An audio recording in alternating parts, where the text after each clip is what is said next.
I don't drive. I know you in Lagos State. That's what I'm telling you. It's hard. So when you see somebody that does it, you be like, oh, hello. So as an Uber driver, you had never had issues with? I never had some people that had it. But with one girl, I went to pick her and Lekki Garden says 2. Okay. My side mirror, Ekeke broke it.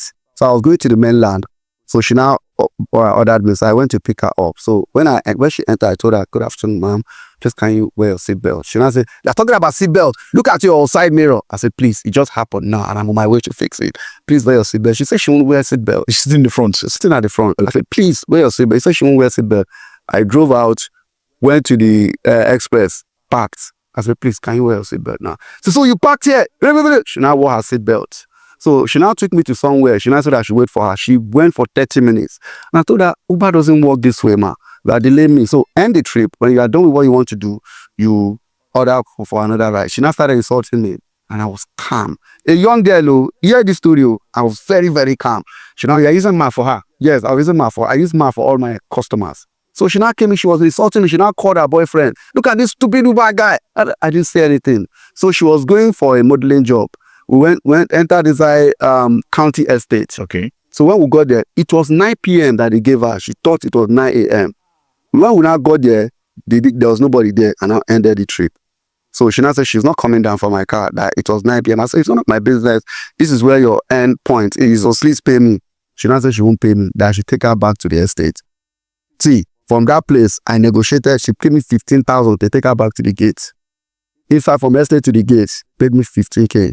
They take back to the game. When we got there, outside Mega Chicken, front of Askamaya Hotel before VGC, she now said, if I want to eat, I said, I'm not eating. She said, I should please wait. Can I please wait? I said, no problem. She went to do Mega Chicken, bought 2 plates of food. Wow. Yes, friendship has started. Yes, friendship has started. I almost married the girl. Eh? From being, I almost married her. Because, when everywhere is chaotic and you see one person that is peaceful, you find peace in that person. Wow. That is what people don't know. And if you are peaceful, if you are doing anything like that, you gain from so many people. People are looking for who to offer something to. But they see everybody as a gold digger. Like if a white woman comes to this Lagos now to buy orange is 17 naira. Sell it for her for 17 naira. Don't tell her 250 because she's a white woman. Okay. Or don't say 250 because this person is speaking big English. She doesn't know. Are you selling this thing for 15 naira? Sell it for 15 naira. Sell it well. I bet you this person will refer you to somebody else. And it is referral that sells faster than personal adverts. Referral sells faster than personal adverts. Right. And in this MC job, I don't go back and start doing. Somebody called me for an event. They say, this is the comedian that used to do the job before. I called the comedian, hope no problem. They say, you are the one that used to do it before. Hope no problem. I say, that they used to change MC every 3 years. Oh. And I did the work too for them for 3 years. I did the work. I went to do MC somewhere. One comedian called me. They didn't call him again. They started calling me. Say, I won't call. Call the guy that called me. Pay 2 of us. Let all of us rise. There's nothing. There's no competition. Are you the type of MC that if you have gotten a client, they've paid maybe half or 70% or whatever, then you now see a bigger, more juicy one? You now use Koni and No, I do one event. This Abuja I'm going to this weekend. I've had another event bigger than it, but I told them I'm going to Abuja. So what I do is I call another entry to go and do it. It is not left for that entry to say, thank you for this thing you do. Send your details. We are all going to grow. Nobody can restrict you from doing what you want to do or get it to where you want to get to. This person that called me now that I'm busy will call me tomorrow that I'm not busy. So that, it's better for you to see somebody and greet the person with a free mind than for me to see you and dodge. Yes. See you and dodging is on that Uber.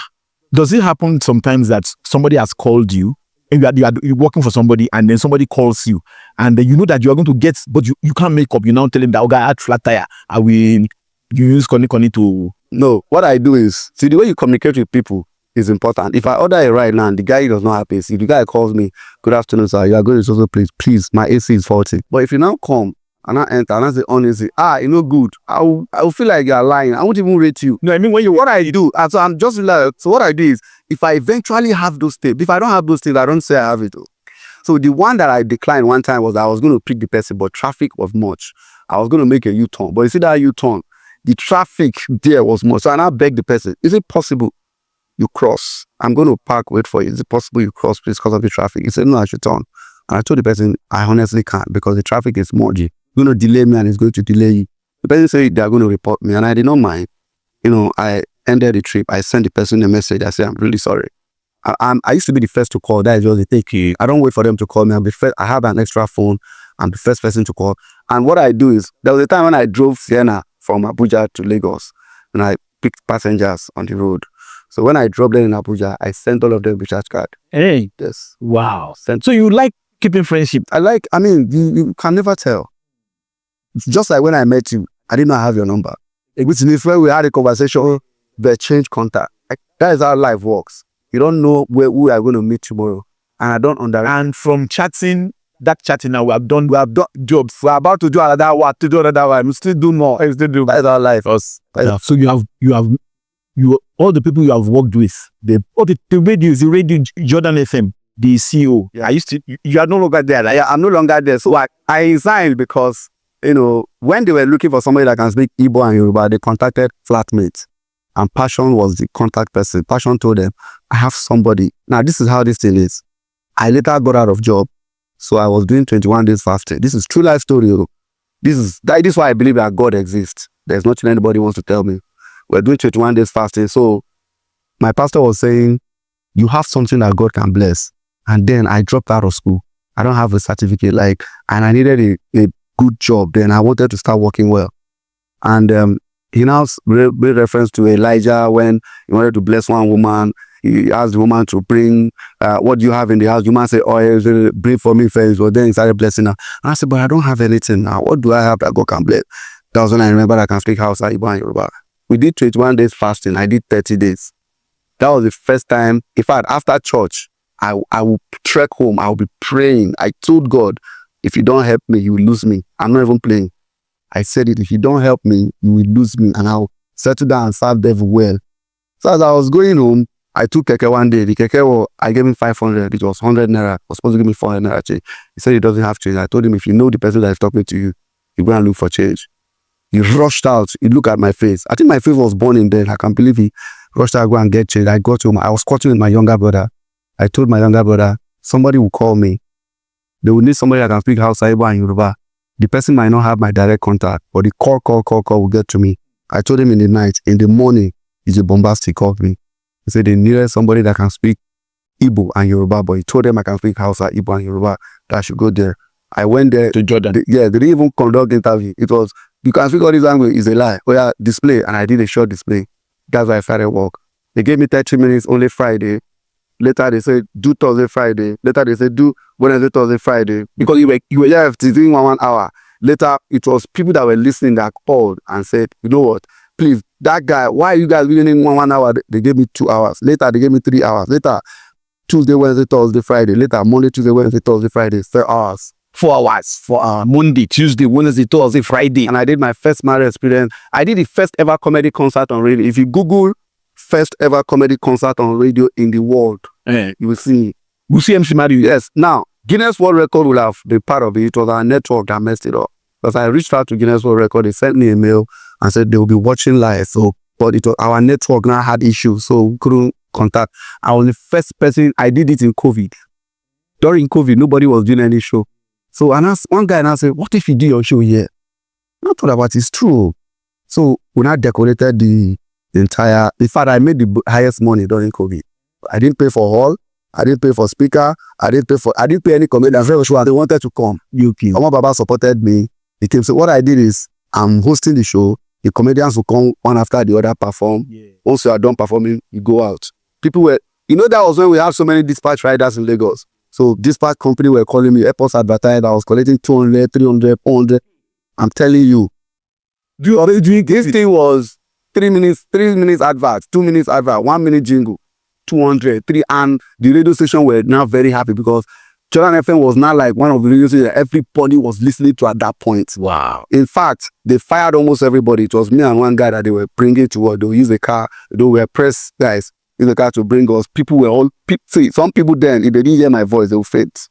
Say, Mario, please don't leave. So we'll be in the radio station for money till night. We'll be sending bread across. I also sent money to some. I made serious money then.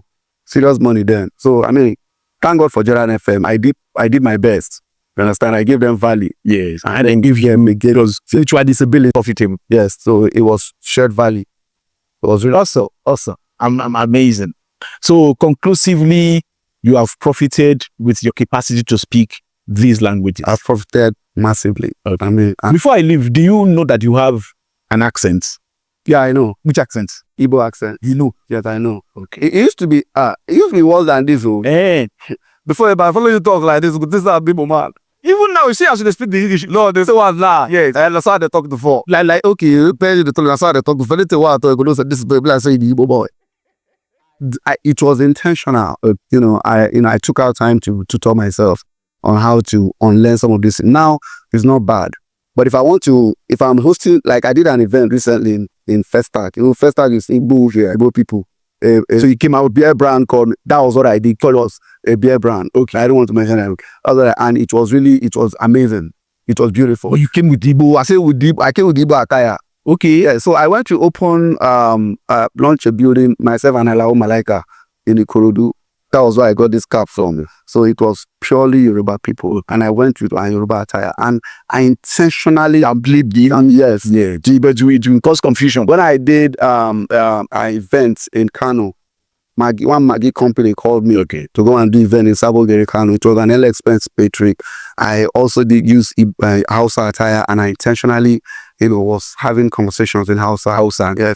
So I learn that Igbo accent so that I can appeal to every other person. Yes, and when I'm hosting a corporate gig, it doesn't affect me. But you can still feel it somehow. You can still hear it if like the game, you will still understand. Thank you. You don't wear at the environment. Because you can imagine what you are working. Omo Ekiti. Iboni ni Lekiti. Ilore Ekiti is your local government. Also. Thank you very much. Tapish.